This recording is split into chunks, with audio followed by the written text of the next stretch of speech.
എയ്സിൻ്റെ മറ്റൊരു വീഡിയോയിലേക്ക് ഏവർക്കും സ്വാഗതം. ഇന്ന് ഇവിടെ ചർച്ച ചെയ്യാൻ പോകുന്നത് രാജ്യത്തിൻ്റെ പ്രതിരോധ മേഖലയുമായി ബന്ധപ്പെട്ട പ്രധാനപ്പെട്ട കാര്യങ്ങളെക്കുറിച്ചാണ് പഠിക്കാൻ പോകുന്നത്. അതായത് നമ്മുടെ മത്സര പരീക്ഷകൾക്ക് ചോദിക്കാൻ സാധ്യതയുള്ള ഏറ്റവും പ്രധാനപ്പെട്ട മേഖലയാണ് ഇന്ത്യൻ പ്രതിരോധം. എന്താ പ്രതിരോധം എന്ന് പറഞ്ഞാൽ നമ്മുടെ രാജ്യത്തെ ശത്രുരാജ്യങ്ങളുടെ പ്രത്യാക്രമണങ്ങളിൽ നിന്നും സംരക്ഷിക്കാൻ വേണ്ടിയിട്ട് നമ്മുടെ രാജ്യത്ത് രൂപീകരിക്കപ്പെട്ട ഏറ്റവും പ്രധാനപ്പെട്ട ഡിപ്പാർട്ട്മെൻറ്റാണ് ഇന്ത്യൻ പ്രതിരോധ വകുപ്പ്. ഈ പ്രതിരോധ വകുപ്പിൻ്റെ കീഴിലായിട്ട് സ്വാഭാവികമായിട്ടും 3 സേനാ വിഭാഗങ്ങൾ പ്രവർത്തിക്കുന്നുണ്ട്. അതിൽ ഏറ്റവും പ്രധാനപ്പെട്ട ഒരു സേനാ വിഭാഗമാണ് ഇന്ത്യൻ കരസേന. കരസേനയുടെ ഡ്യൂട്ടി എന്ന് പറഞ്ഞാൽ നമ്മുടെ രാജ്യത്ത് കരമേഖലയിലുള്ള ശത്രുരാജ്യങ്ങളുടെ പ്രത്യാക്രമണം നേരിടാൻ വേണ്ടി രൂപം നൽകിയിട്ടുള്ള ഏറ്റവും പ്രധാനപ്പെട്ട സേനാ വിഭാഗമാണ് ഇന്ത്യൻ കരസേന. അതുപോലെ മറ്റൊരു പ്രധാന സേനാ വിഭാഗമാണ് ഇന്ത്യൻ എയർഫോഴ്സ്. വ്യോമമേഖലയിലൂടെയുള്ള ശത്രു രാജ്യങ്ങളുടെ പ്രത്യാക്രമണം നേരിടാൻ വേണ്ടി രൂപം നൽകിയിട്ടുള്ള ഒരു സേനാ വിഭാഗമാണ് ഇന്ത്യൻ വ്യോമസേന. പിന്നെ മറ്റൊരു സേനാ വിഭാഗമാണ് ഇന്ത്യൻ നാവികസേന. നാവിക മേഖല ജലമാർഗം നമ്മുടെ രാജ്യത്ത് ഏതെങ്കിലും രീതിയിലുള്ള ശത്രുരാജ്യങ്ങളുടെ പ്രത്യാക്രമണം നേരിടാൻ വേണ്ടി രാജ്യത്ത് രൂപം നൽകിയിട്ടുള്ള മറ്റൊരു സേനാ വിഭാഗമാണ് ഇന്ത്യൻ നാവികസേന. ഈ സേനകളെക്കുറിച്ച് പഠിക്കുമ്പോൾ രാജ്യത്ത് അംഗബലത്തിൽ ഏറ്റവും കൂടുതൽ ആളുകളുടെ ഒരു സേനാ വിഭാഗമാണ് ഇന്ത്യൻ കരസേന. ഏതാ പറഞ്ഞാൽ ഇന്ത്യൻ കരസേന. കരസേന എന്ന് പറഞ്ഞാൽ നമ്മൾ നേരത്തെ പറഞ്ഞു, രാജ്യത്തിൻ്റെ ശത്രുരാജ്യങ്ങളുടെ പ്രത്യാക്രമണം നേരിടാൻ വേണ്ടി കരമേഖലയിലൂടെ ശത്രുരാജ്യങ്ങളുടെ പ്രത്യാക്രമണം നേരിടാൻ വേണ്ടി രൂപം നൽകിയിട്ടുള്ള ഒരു പ്രധാന സേനാ വിഭാഗമാണ് ഇന്ത്യൻ കരസേന അല്ലെങ്കിൽ ഇന്ത്യൻ ആർമി. ആ ഇന്ത്യൻ കരസേനയുടെ ആപ്തവാക്യമാണ് സർവീസ് ബിഫോർ സെൽഫ്. അപ്പോൾ എക്സാമിന് ചോദിക്കും കരസേനയുടെ ആപ്തവാക്യം എന്താ? Service before self. അപ്പോൾ കരസേനയുടെ ആപ്തവാക്യം സർവീസ് ബിഫോർ സെൽഫ് ആണെങ്കിൽ ആ ഇന്ത്യൻ കരസേനയ്ക്ക് സ്വാഭാവികമായിട്ടും പ്രധാനപ്പെട്ട കമാൻഡുകൾ സ്ഥിതി ചെയ്യുന്നത്. കമാൻഡുകൾ എന്ന് പറഞ്ഞാൽ ഓപ്പറേഷൻ കമാൻഡുകൾ. രാജ്യത്തിൻ്റെ പല മേഖലകളെയും പല സുരക്ഷാ റീജിയനുകളായി തരംതിരിച്ചു കൊണ്ടിട്ട് ആ കരസേനയ്ക്ക് പ്രധാനപ്പെട്ട ആസ്ഥാന കമാൻഡുകൾ രൂപീകരിക്കപ്പെട്ടിട്ടുണ്ട്. കരസേനയുടെ സ്വാഭാവികമായിട്ടുള്ള ഹെഡ് ക്വാർട്ടേഴ്സ് ഡൽഹിയിലാണ് സ്ഥിതി ചെയ്യുന്നത്. അതിൽ ഏറ്റവും പ്രധാനപ്പെട്ട ഒരു കമാൻഡാണ് സദേൺ കമാൻഡ്. അപ്പോൾ ഇന്ത്യൻ കരസേന സദേൺ കമാൻഡിൻ്റെ ആസ്ഥാനയുടെ അത് പൂനെയിലാണ് സ്ഥിതി ചെയ്യുന്നത്. അപ്പോൾ കരസേനയുടെ ഏറ്റവും പ്രധാനപ്പെട്ട കമാൻഡാണ് സദേൺ കമാൻഡ്. സദേൺ കമാൻഡ് സ്ഥിതി ചെയ്യുന്നവിടെ പൂനെയിലാണെങ്കിൽ അതിൻ്റെ ഭാഗമായിട്ട് തന്നെ മറ്റൊരു റീജിയണൽ കമാൻഡാണ് ഈസ്റ്റേൺ കമാൻഡ്. ഏതാ പറഞ്ഞാൽ ഈസ്റ്റേൺ കമാൻഡ്. ഇന്ത്യൻ കരസേനയുടെ ഈസ്റ്റേൺ കമാൻഡ് സ്ഥിതി ചെയ്യുന്നത് കൊൽക്കത്തയിലാണ് ഈസ്റ്റേൺ കമാൻഡ് സ്ഥിതി ചെയ്യുന്നത്. പിന്നെ കരസേനയുടെ മറ്റൊരു പ്രധാനപ്പെട്ട കമാൻഡാണ് വെസ്റ്റേൺ കമാൻഡ്. ആ വെസ്റ്റേൺ കമാൻഡ് ഹരിയാനയിലെ ചാണ്ഡിമന്ദിറിലാണ് വെസ്റ്റേൺ കമാൻഡ് ഇപ്പോൾ ഒഫീഷ്യലായി സ്ഥിതി ചെയ്യുന്നത്. അതുപോലെ തന്നെ കരസേനയ്ക്കൊരു കേന്ദ്ര കമാൻഡ് നമ്മുടെ രാജ്യത്ത് രൂപീകരിക്കുന്നുണ്ട്, കേന്ദ്ര ഓപ്പറേഷൻ കമാൻഡ്. ആ കേന്ദ്ര കമാൻഡ് ഇപ്പോൾ നിലവിൽ സ്ഥിതി ചെയ്യുന്നവിടെ ലക്നൗവിലാണ് ഇന്ത്യൻ കരസേനയുടെ കേന്ദ്ര കമാൻഡ് സെൻട്രൽ കമാൻഡ് സ്ഥിതി ചെയ്യുന്നത്. അതുപോലെ ഇന്ത്യൻ കരസേനയുടെ ഭാഗമായിട്ട് ഒരു കരസേനയുടെ പരിശീലന കേന്ദ്രം എന്നറിയപ്പെടുന്ന ആർമി ട്രെയിനിങ് കമാൻഡ്, കരസേന ട്രെയിനിങ് കമാൻഡ് സ്ഥിതി ചെയ്യുന്നത് ഹിമാചൽ പ്രദേശിലെ ഷിംലയിലാണ് ഇന്ത്യൻ കരസേനയുടെ ട്രെയിനിങ് കമാൻഡ് ഒഫീഷ്യലായി സ്ഥിതി ചെയ്യുന്നത്. അതുപോലെ തന്നെ നമ്മുടെ രാജ്യത്തെ ഈ കരസേനയുടെ പ്രൗഢി അറിയിക്കാൻ വേണ്ടി നമ്മുടെ രാജ്യത്ത് എല്ലാ വർഷവും ജാനുവരി 15-ാം തീയതി രാജ്യം കരസേനാ ദിനമായി ആചരിക്കുന്നു. അപ്പോൾ പരീക്ഷയ്ക്ക് ഇടയ്ക്കിടയ്ക്ക് ചോദിക്കുന്ന ഒരു പ്രധാനപ്പെട്ട ഭാഗമാണ് ഇന്ത്യൻ കരസേനയുടെ ഭാഗമായിട്ട് കരസേനയുടെ പ്രൗഢി അറിയിക്കാൻ വേണ്ടി കരസേനാ ദിനമായി ആചരിക്കുന്നു. അപ്പോൾ ഇന്ത്യൻ കരസേനാ ദിനമായി ആചരിക്കുന്നത് ജാനുവരി 15 രാജ്യം കരസേനാ ദിനമായി ആചരിക്കുന്നു. അതുപോലെ ഈ കരസേനയുടെ ഭാഗമായിട്ടുള്ള കാര്യങ്ങൾ പഠിക്കുമ്പോൾ കരസേനയുടെ ഏറ്റവും പ്രധാന വെപ്പൺസ് ആയുധമാണ് യുദ്ധ ടാങ്കുകൾ. അതിൻ്റെ ഭാഗമായിട്ട് തന്നെ ഇന്ത്യൻ കരസേനയ്ക്ക് വേണ്ടി ഇന്ത്യ ഗവൺമെൻറ് തന്നെ തദ്ദേശീയമായി നിർമ്മിച്ച ആദ്യ യുദ്ധ ടാങ്കാണ് അർജുൻ. എന്ന് പറഞ്ഞാൽ അർജുൻ. അപ്പോൾ ശ്രദ്ധിക്കണം, കരസേനയ്ക്ക് വേണ്ടി രാജ്യത്ത് തന്നെ തദ്ദേശീയമായി നിർമ്മിച്ച ആദ്യ യുദ്ധ ടാങ്ക് എന്ന് പറയുന്ന പേരെന്താ? അർജുനാണ് ഏറ്റവും പ്രധാനപ്പെട്ട യുദ്ധ ടാങ്ക്. പ്രതിരോധ വകുപ്പിൻ്റെ ഭാഗമായിട്ടുള്ള മറ്റൊരു പ്രധാനപ്പെട്ട സേനാ വിഭാഗമാണ് ഇന്ത്യൻ വ്യോമസേന, അതായത് എയർഫോഴ്സ്. നമ്മൾ നേരത്തെ പറഞ്ഞു, വ്യോമമേഖലയിലൂടെയുള്ള ശത്രുരാജ്യങ്ങളുടെ പ്രത്യാക്രമണം നേരിടാൻ വേണ്ടി രൂപം നൽകിയിട്ടുള്ള ഏറ്റവും പ്രധാനപ്പെട്ട സേനാ വിഭാഗമാണ് ഇന്ത്യൻ എയർഫോഴ്സ്. ആ ഇന്ത്യൻ എയർഫോഴ്സിൻ്റെ ആപ്തവാക്യമാണിത്, നഭസ്പർശം ദീപ്തം. ഏതാ പറഞ്ഞേ? നഭസ്പർശം ദീപ്തം എന്തിന് ആപ്തവാക്യമാണ്? ഇന്ത്യൻ എയർഫോഴ്സിൻ്റെ ആപ്തവാക്യമാണ്. പിന്നെ അതിൻ്റെ ഭാഗമായിട്ട് തന്നെ നമ്മുടെ രാജ്യത്ത് എയർഫോഴ്സിൻ്റെ പ്രൗഢി അറിയിക്കാനും വേണ്ടി എല്ലാ വർഷവും ഒക്ടോബർ 8 രാജ്യം എയർഫോഴ്സ് ദിനമായിട്ടാണ് ആചരിക്കുന്നത്. അപ്പോൾ പരീക്ഷ ചോദിക്കും, എയർഫോഴ്സ് ദിനമായി ആചരിക്കുന്നതെന്നാണ് ചോദിക്കും. എന്ന് പറഞ്ഞ് ഒക്ടോബർ 8 രാജ്യം എയർഫോഴ്സ് ദിനമായി ആചരിക്കുന്നു. അതുപോലെ തന്നെ ഇന്ത്യൻ വ്യോമസേനയ്ക്ക് വേണ്ടി തദ്ദേശീയമായി നിർമ്മിച്ച ആദ്യ യുദ്ധവിമാനം, അതായത് വ്യോമസേനയുടെ ഏറ്റവും പ്രധാനപ്പെട്ട ആയുധമാണ് യുദ്ധവിമാനങ്ങൾ. അപ്പോൾ ഇന്ത്യൻ എയർഫോഴ്സിന് വേണ്ടി തദ്ദേശീയമായി നിർമ്മിച്ച ആധുനിക യുദ്ധവിമാനമാണിത് തേജസ്. ഏത് പറഞ്ഞേ? തേജസ് ആണ് ഇന്ത്യൻ വ്യോമസേനയ്ക്ക് വേണ്ടി തദ്ദേശീയമായി നിർമ്മിച്ച മോഡേൺ യുദ്ധവിമാനം എന്നറിയപ്പെടുന്നത്. പിന്നെ ഇന്ത്യൻ എയർഫോഴ്സിൻ്റെ ഭാഗമായിട്ട് രാജ്യത്തെ പല മേഖലകളായി എയർഫോഴ്സിൻ്റെ ഭാഗമായിട്ടുള്ള ഓപ്പറേഷൻ കമാൻഡുകൾ രൂപീകരിച്ചിട്ടുണ്ട്. ഇന്ത്യൻ എയർഫോഴ്സിൻ്റെ ഭാഗമായിട്ടുള്ള ഏറ്റവും പ്രധാനപ്പെട്ട കമാൻഡ് സദേൺ കമാൻഡ്. അതെവിടെ പറഞ്ഞേ? Southern command. സദേൺ കമാൻഡ് നമ്മൾ കേരളത്തിലാണ് സ്ഥിതി ചെയ്യുന്നത്. അത് തിരുവനന്തപുരത്താണ് സദേൺ കമാൻഡ് ഇപ്പോൾ ഒഫീഷ്യലായി സ്ഥിതി ചെയ്യുന്നത്. പിന്നെ ഇന്ത്യൻ വ്യോമസേനയുടെ മറ്റൊരു കമാൻഡാണ് വെസ്റ്റേൺ കമാൻഡ്. ഏതാ പറഞ്ഞേ? Western command. വെസ്റ്റേൺ കമാൻഡ് സ്ഥിതി ചെയ്യുന്നവിടെ ന്യൂഡൽഹിയിലാണ് ഇന്ത്യൻ വ്യോമസേനയുടെ വെസ്റ്റേൺ കമാൻഡ് ഇപ്പോൾ നിലവിൽ സ്ഥിതി ചെയ്യുന്നത്. മറ്റൊരു കമാൻഡാണ് സെൻട്രൽ കമാൻഡ്. വ്യോമസേനയുടെ സെൻട്രൽ കമാൻഡ് സ്ഥിതി ചെയ്യുന്നവിടെ പ്രയാഗ്രാജിലാണ് ഇന്ത്യൻ വ്യോമസേന. പഴയ അലഹബാദ് എന്നറിയപ്പെടുന്ന പ്രയാഗ്രാജിലാണ് ഇന്ത്യൻ വ്യോമസേനയുടെ സെൻട്രൽ കമാൻഡ് ഇപ്പോൾ നിലവിൽ സ്ഥിതി ചെയ്യുന്നത്. അതുപോലെ ഈസ്റ്റേൺ കമാൻഡ് സ്ഥിതി ചെയ്യുന്നവിടെ അത് ഷില്ലോങ്ങിലാണ് ഇന്ത്യൻ വ്യോമസേനയുടെ ഈസ്റ്റേൺ കമാൻഡ് ഒഫീഷ്യലായിട്ട് സ്ഥിതി ചെയ്യുന്നത്. പിന്നെ ഇന്ത്യൻ വ്യോമസേനയുടെ ഭാഗമായിട്ട് മറ്റൊരു പ്രധാനപ്പെട്ട കമാൻഡാണ് south western command, southern western command. Indian വ്യോമസേനയുടെ സൗത്ത് വെസ്റ്റേൺ കമാൻഡിൻ്റെ ആസ്ഥാനയുടെ അത് ഗാന്ധിനഗറിലാണ് വ്യോമസേനയുടെ സൗത്ത് വെസ്റ്റേൺ കമാൻഡ്. അതുപോലെ തന്നെ വ്യോമസേനയ്ക്ക് വേണ്ടി ഗവൺമെൻറ് ഒരു ട്രെയിനിങ് കമാൻഡ് രൂപീകരിച്ചിട്ടുണ്ട്. ഇന്ത്യൻ വ്യോമസേനയുടെ ട്രെയിനിങ് കമാൻഡ് ഇപ്പോൾ നിലവിൽ ഒഫീഷ്യലായി സ്ഥിതി ചെയ്യുന്നത് ബാംഗ്ലൂരിലാണ് ഇന്ത്യൻ വ്യോമസേനയുടെ ട്രെയിനിങ് കമാൻഡ് ഇപ്പോൾ സ്ഥിതി ചെയ്യുന്നത്. അതുപോലെ വ്യോമസേനയുടെ ഭാഗമായിട്ട് മറ്റൊരു പ്രധാന കമാൻഡ് മെയിൻ്റനൻസ് കമാൻഡ്. ഇന്ത്യൻ വ്യോമസേനയുടെ മെയിൻ്റനൻസ് കമാൻഡ് ഇപ്പോൾ സ്ഥിതി ചെയ്യുന്നവിടെ നാഗ്പൂരിലാണ് വ്യോമസേനയുടെ മെയിൻ്റനൻസ് കമാൻഡ് ഒഫീഷ്യലായിട്ട് ഇപ്പോൾ നിലവിൽ പ്രവർത്തിക്കുന്നത്. അത് കഴിഞ്ഞാൽ പ്രതിരോധ വകുപ്പിൻ്റെ ഭാഗമായിട്ട് പ്രവർത്തിക്കുന്ന മറ്റൊരു പ്രധാനപ്പെട്ട സേനാ വിഭാഗമാണ് ഇന്ത്യൻ നാവികസേന. നാവികസേന എന്ന് പറഞ്ഞാൽ ജലമാർഗം നമ്മുടെ രാജ്യത്ത്, സമുദ്രമാർഗം നമ്മുടെ രാജ്യത്തിനെതിരെ ശത്രുരാജ്യങ്ങൾ ഏതെങ്കിലും രീതിയിലുള്ള ആക്രമണം നടത്തുകയാണെങ്കിൽ അതിനെ ഡിഫൻസ് ചെയ്യാൻ വേണ്ടി രൂപം നൽകിയിട്ടുള്ള ഒരു പ്രധാനപ്പെട്ട സേനാ വിഭാഗമാണ് ഇന്ത്യൻ നാവികസേന. ഏതാ പറഞ്ഞേ? ഇന്ത്യൻ നാവികസേന. ഇന്ത്യൻ നാവികസേനയുടെ ആപ്തവാക്യമാണിത് ഷാനോ വരുണ. ഏതാ പറഞ്ഞേ? അപ്പോൾ നാവികസേനയുടെ ആപ്തവാക്യം ഷാനോ വരുണയാണ് ഇന്ത്യൻ നാവികസേനയുടെ ആപ്തവാക്യം. അതിൻ്റെ ഭാഗമായിട്ട് നാവികസേനയുടെ പ്രൗഢി അറിയിക്കാനും വേണ്ടി എല്ലാ വർഷവും ഡിസംബർ 4 നമ്മുടെ രാജ്യം എന്ത് ദിനമായി ആചരിക്കുന്നു? നാവികസേന ദിനമായി ആചരിക്കുന്നു. അപ്പോൾ നാവികസേന ദിനമായി ആചരിക്കുന്ന ഡിസംബർ 4-ാം തീയതിയാണ് രാജ്യം നവൽ ഫോഴ്സ് ദിനമായി ഇപ്പോൾ നിലവിൽ ആചരിക്കുന്നത്. അതുപോലെ തന്നെ ഇന്ത്യൻ നാവികസേനയുടെ ഏറ്റവും പ്രധാനപ്പെട്ട ആയുധമാണ് യുദ്ധക്കപ്പലുകൾ.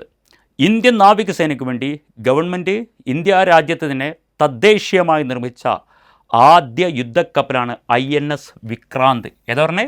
INS വിക്രാന്ത്. അപ്പോൾ ശ്രദ്ധിക്കണം, നാവികസേനയ്ക്ക് വേണ്ടി തദ്ദേശീയമായി നിർമ്മിച്ച ആദ്യ യുദ്ധവിമാനം ഏതയച്ചിരിക്കും? ഏതാ പറഞ്ഞേ? INS വിക്രാന്താണ് തദ്ദേശീയമായി നിർമ്മിച്ച ആദ്യ യുദ്ധവിമാനം. അതുപോലെ തന്നെ ഇന്ത്യൻ നാവികസേനയ്ക്ക് ഭാഗമായിട്ട് പ്രധാനപ്പെട്ട റീജിയണലായിട്ട് തരംതിരിച്ചു കൊണ്ടിട്ട് ഓപ്പറേഷൻ കമാൻഡുകൾ പ്രവർത്തിക്കുന്നുണ്ട്. അതിലേറ്റവും പ്രധാനപ്പെട്ട കമാൻഡാണ് നമ്മളെ കൊച്ചിയിൽ സ്ഥിതി ചെയ്യുന്നത്. അതാണ് സദേൺ കമാൻഡ്. അപ്പോൾ ഇന്ത്യൻ നാവൽ ഫോഴ്സിൻ്റെ സദേൺ കമാൻഡ് ഇപ്പോൾ നിലവിലിവിടെ സ്ഥിതി ചെയ്യുന്നത് കൊച്ചിയിലാണ് സ്ഥിതി ചെയ്യുന്നത്. അപ്പോൾ പരീക്ഷയ്ക്ക് ഒരു കാര്യം ചോദിക്കും, ഏത് കാര്യമാണ്? നാവികസേനയുടെ ഭാഗമായിട്ടുള്ള ഏറ്റവും പ്രധാനപ്പെട്ട കമാൻഡാണ് സദേൺ കമാൻഡ്. സദേൺ കമാൻഡ് എവിടെയാണ് സ്ഥിതി ചെയ്യുന്നത്? അത് കേരളത്തിലിവിടെ കൊച്ചിയിലാണ് സദേൺ കമാൻഡ് സ്ഥിതി ചെയ്യുന്നത്. പിന്നെ മറ്റൊരു പ്രധാനപ്പെട്ട കമാൻഡാണ് നാവികസേനയുടെ ഈസ്റ്റേൺ കമാൻഡ്. നാവികസേനയുടെ ഈസ്റ്റേൺ കമാൻഡ് സ്ഥിതി ചെയ്യുന്നത് അത് ഷില്ലോങ്ങിലാണ് ഈസ്റ്റേൺ കമാൻഡ് സ്ഥിതി ചെയ്യുന്നത്. മറ്റൊരു പ്രധാനപ്പെട്ട കമാൻഡാണ് വെസ്റ്റേൺ കമാൻഡ്. ഇന്ത്യൻ നവൽ ഫോഴ്സിൻ്റെ വെസ്റ്റേൺ കമാൻഡ് സ്ഥിതി ചെയ്യുന്നത് അത് മുംബൈയിലാണ് നാവികസേനയുടെ വെസ്റ്റേൺ കമാൻഡ് ഇപ്പോൾ നിലവിൽ പ്രവർത്തിക്കുന്നത്. അപ്പോൾ ഈ സേനാ മേഖലയെക്കുറിച്ച് പഠിക്കുമ്പോൾ, പ്രതിരോധ മേഖലയെക്കുറിച്ച് പഠിക്കുമ്പോൾ ശ്രദ്ധിക്കേണ്ട കാര്യം, നമ്മൾ പറഞ്ഞത് കരസേനയെക്കുറിച്ചും വ്യോമസേനയെക്കുറിച്ചും നാവികസേനയെക്കുറിച്ചാണ് നമ്മൾ ചർച്ച ചെയ്തത്. അപ്പോൾ കരസേനാ ദിനമായി ആചരിക്കുന്നത് ജാനുവരി 15 തീയതിയാണ്. വ്യോമസേനാ ദിനമായി ആചരിക്കുന്നത് ഒക്ടോബർ 8 തീയതിയാണ്. നാവികസേനാ ദിനമായി ആചരിക്കുന്ന ഡിസംബർ 4 തീയതിയാണ്.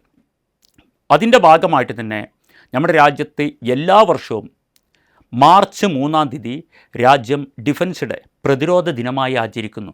അപ്പോൾ ശ്രദ്ധിക്കേണ്ടത്, നമ്മുടെ രാജ്യത്തെ പ്രതിരോധ വകുപ്പിൻ്റെ ഭാഗമായിട്ട് പ്രതിരോധ ദിനമായി ആചരിക്കുന്ന നന്നായി ചോദിക്കും. അത് മാർച്ച് 3 തീയതിയാണ് രാജ്യം പ്രതിരോധ ദിനമായി ആചരിക്കുന്നത്. പിന്നെ നമ്മുടെ രാജ്യത്ത് ഇന്ത്യൻ സേനകളുടെ ഭാഗമായിട്ട് കഴിഞ്ഞ 1999 പാകിസ്ഥാനെതിരെ ഏറ്റവും വലിയൊരു ഓപ്പറേഷൻ ഇന്ത്യൻ പ്രതിരോധ വകുപ്പ് നടത്തിയത്. അത് ഓപ്പറേഷൻ വിജയ്, കാർഗിലിൻ്റെ ഭാഗമായിട്ട്. ആ ഓപ്പറേഷൻ വിജയുടെ ഭാഗമായിട്ട് എല്ലാ വർഷവും ജൂലൈ 26 നമ്മുടെ രാജ്യം എന്ത് ദിനമായി ആചരിക്കുന്നു? കാർഗിൽ വിജയ് ദിവസമായി ആചരിക്കുന്നു. അപ്പോൾ കാർഗിൽ വിജയ് ദിവസ് ജൂലൈ 26 തീയതിയാണെങ്കിൽ, പിന്നെ നമ്മുടെ കരസേനയുടെ ഭാഗമായിട്ട് എല്ലാ വർഷവും ഡിസംബർ 16 നമ്മുടെ ഇന്ത്യ രാജ്യം എന്ത് ദിനമായി ആചരിക്കുന്നു? കരസേനയുടെ വിജയദിനമായി ആചരിക്കുന്നു.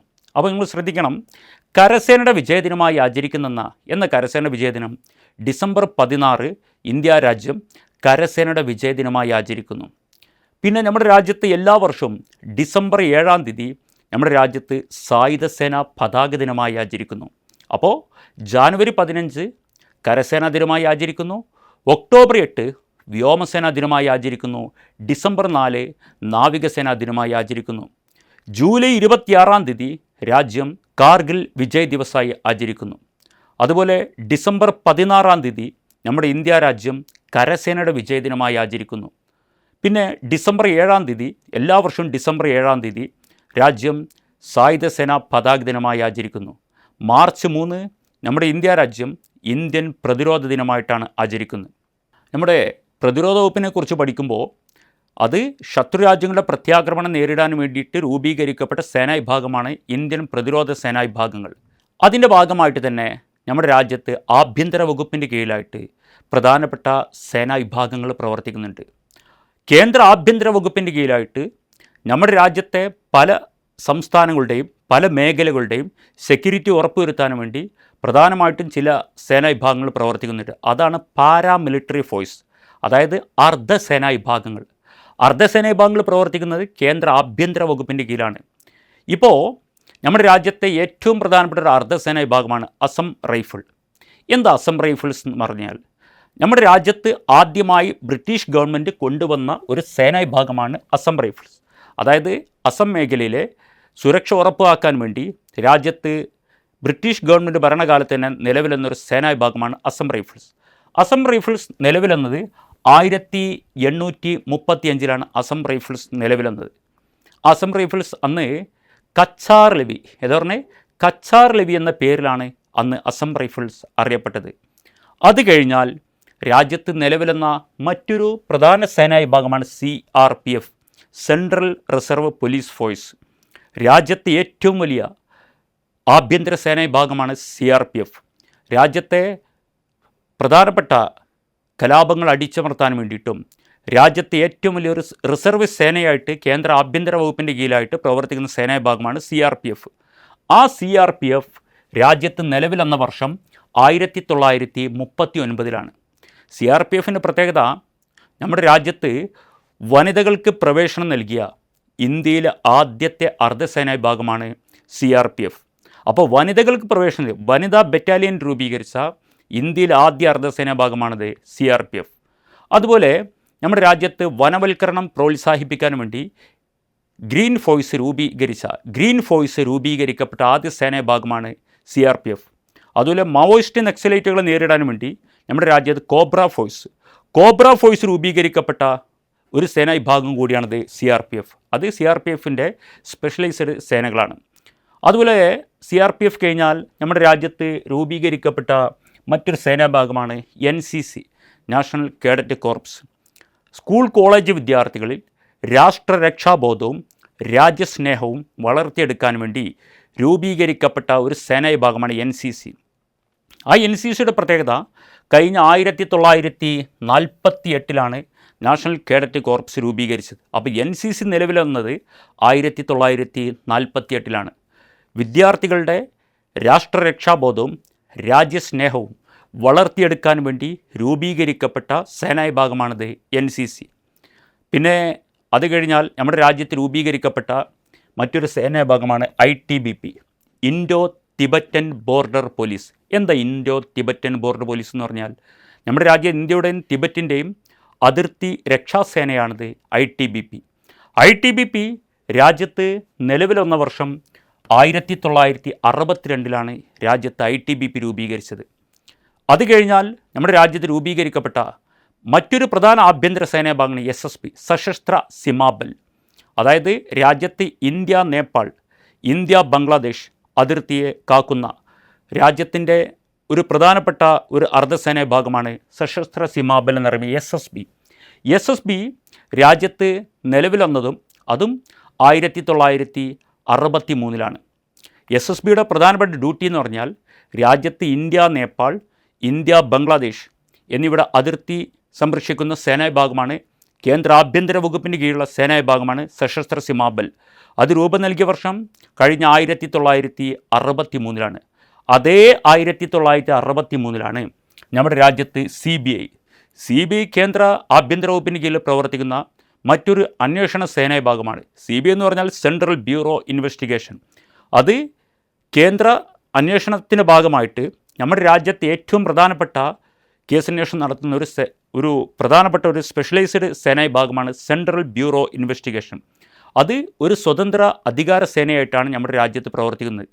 ആ സെൻട്രൽ ബ്യൂറോ ഇൻവെസ്റ്റിഗേഷൻ നമ്മുടെ രാജ്യത്ത് രൂപീകരിച്ചതും അതും 1963. അതുപോലെ തന്നെ CBI കഴിഞ്ഞാൽ നമ്മുടെ രാജ്യത്ത് രൂപീകരിക്കപ്പെട്ട മറ്റൊരു പ്രധാനപ്പെട്ട അന്വേഷണ സേനാ വിഭാഗം റിസർച്ച് ആൻഡ് അനാലിസിസ് വിങ്. എന്താ എന്ന് പറഞ്ഞു കഴിഞ്ഞാൽ? അതായത് രാജ്യത്തെ മറ്റു രാജ്യക്കാർ ഏതെങ്കിലും രീതിയിലുള്ള ചാരപ്പണി നടത്തുന്നുണ്ടോ എന്ന് കണ്ടെത്താൻ വേണ്ടി, ഇന്ത്യക്കാർക്കെതിരെ നമ്മുടെ രാഷ്ട്രത്തിനെതിരെ ഏതെങ്കിലും രീതിയിലുള്ള ചാരപ്പണി നടത്തുന്നുണ്ടോ എന്ന് കണ്ടെത്താൻ വേണ്ടി രൂപം നൽകിയിട്ടുള്ള ഏറ്റവും പ്രധാനപ്പെട്ട സേനാ വിഭാഗമാണ് റിസർച്ച് ആൻഡ് അനാലിസിസ് വിങ് ആ രൂപീകരിക്കപ്പെട്ട വർഷം കഴിഞ്ഞ 1968 രൂപീകരിച്ചത്. അപ്പോൾ പരീക്ഷയ്ക്ക് ഒരു കാര്യം ചോദിക്കും, ഏത് കാര്യമാണ്? രാജ്യത്തിൻ്റെ അന്താരാഷ്ട്ര ചാര സംഘടന ഏതാ ചോദിക്കും? അതേതാ? റിസർച്ച് ആൻഡ് അനാലിസിസ് വിങ് ആണ്. അത് രൂപീകരിക്കപ്പെട്ട വർഷം 1968 രൂപീകരിക്കപ്പെട്ടത്. അതുപോലെ തന്നെ നമ്മുടെ രാജ്യത്ത് ബ്രിട്ടീഷ് ഗവൺമെൻറ്റിൻ്റെ ഭരണകാലത്ത് രൂപീകരിക്കപ്പെട്ട മറ്റൊരു ചാരസംഘടന IB, ഇൻ്റലിജൻസ് ബ്യൂറോ. എന്താ IBയുടെ ഡ്യൂട്ടി എന്ന് പറഞ്ഞാൽ? നമ്മുടെ രാജ്യത്തെ ആഭ്യന്തര, അതായത് രാജ്യത്തിനുള്ളിൽ രാഷ്ട്രത്തിനെതിരെ ആരെങ്കിലും ഏതെങ്കിലും രീതിയിലുള്ള ചാരപ്പണി നടത്തുന്നുണ്ടോ എന്ന് കണ്ടെത്താൻ വേണ്ടി രൂപീകരിക്കപ്പെട്ട സേനാഭാഗമാണ്, അന്വേഷണ സേനാഭാഗമാണ് ഇൻ്റലിജൻസ് ബ്യൂറോ. ഇൻ്റലിജൻസ് ബ്യൂറോ കഴിഞ്ഞ 1887 ഇൻ്റലിജൻസ് ബ്യൂറോ ഇന്ത്യ രാജ്യത്ത് രൂപീകരിക്കപ്പെട്ടത്. അത് കഴിഞ്ഞാൽ പിന്നെ നമ്മുടെ രാജ്യത്ത് പ്രവർത്തിക്കുന്ന മറ്റൊരു സേനാഭാഗമാണ് CISF, central industrial security force. CISF എന്ന് പറഞ്ഞാൽ കേന്ദ്ര വ്യവസായ വകുപ്പിൻ്റെ കീഴിലുള്ള നമ്മുടെ രാജ്യത്തെ ഏറ്റവും പ്രധാനപ്പെട്ട വ്യാവസായിക കേന്ദ്രങ്ങളുണ്ട്. അതായത് അന്താരാഷ്ട്ര വിമാനത്താവളങ്ങൾ, താജ്മഹൽ, പ്രധാനപ്പെട്ട വ്യാവസായിക കേന്ദ്രങ്ങൾ, അതുപോലെ പ്രധാനപ്പെട്ട ബാങ്കുകൾ എന്നിവരുടെ സംരക്ഷണ ചുമതല നിർവഹിക്കുന്ന സേനാ വിഭാഗമാണ് CISF.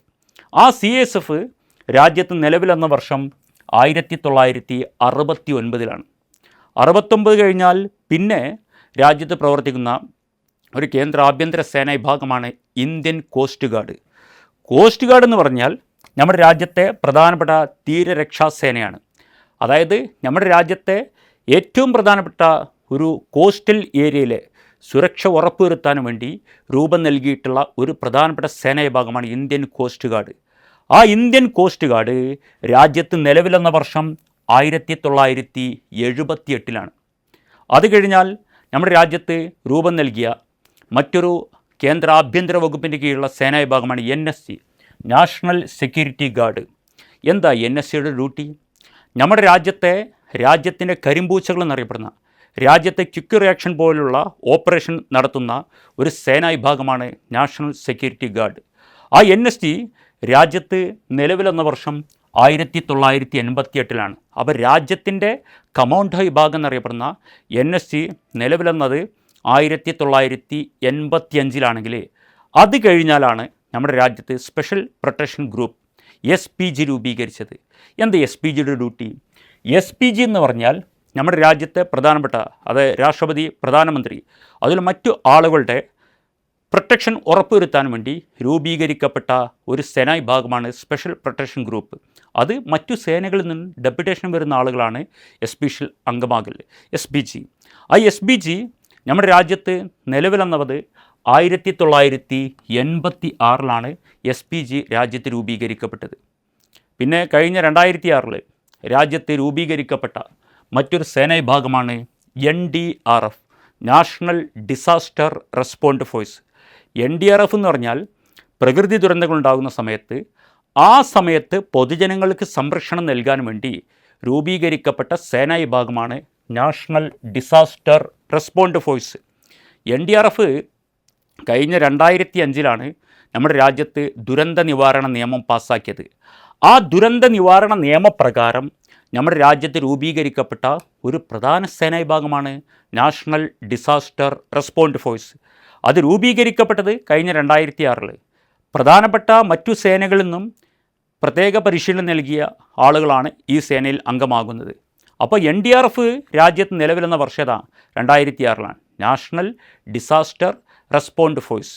ആ NDRF രൂപീകരിക്കാൻ കാരണമായിട്ടുള്ള നിയമമാണ് 2005 ദുരന്ത നിവാരണ നിയമം. ആ നിയമപ്രകാരമാണ് രാജ്യത്തെ എല്ലാ സംസ്ഥാനങ്ങളിലും NDRFൻ്റെ ഒരു യൂണിറ്റുകൾ പ്രവർത്തിക്കുന്നുണ്ട്. NDRFന് കേന്ദ്ര ആസ്ഥാന സ്ഥിതി ചെയ്യുന്നത് ന്യൂഡൽഹിയിലാണ്. NDRFന് കേന്ദ്ര ആസ്ഥാന സ്ഥിതി ചെയ്യുന്നത്. അപ്പോൾ ഇതുവരെ പറഞ്ഞത് നമ്മുടെ രാജ്യത്തിൻ്റെ പ്രതിരോധ സേനാ വിഭാഗങ്ങളായിട്ടുള്ള കര, വ്യോമ, നാവിക സേനകളെക്കുറിച്ചും നമ്മുടെ രാജ്യത്ത് ആഭ്യന്തര വകുപ്പിൻ്റെ കീഴിൽ പ്രവർത്തിക്കുന്ന പാരാമിലിറ്ററി ഫോഴ്സുകളെക്കുറിച്ചാണ് ഇതുവരെ ഇവിടെ ചർച്ച ചെയ്തത്. നമ്മുടെ പരീക്ഷയ്ക്ക് ചോദിക്കാൻ സാധ്യതയുള്ള പ്രധാനപ്പെട്ട പോയിന്റുകളാണ് ഇതെല്ലാം. ഇതുപോലെയുള്ള ഇൻഫോർമേറ്റീവ് വീഡിയോയ്ക്ക് വേണ്ടി ചാനൽ സബ്സ്ക്രൈബ് ചെയ്യുക, ലൈക്ക് ചെയ്യുക. മറ്റൊരു ക്ലാസ്സുമായി അടുത്ത വീഡിയോയിൽ വീണ്ടും കാണാം. നന്ദി, നമസ്കാരം.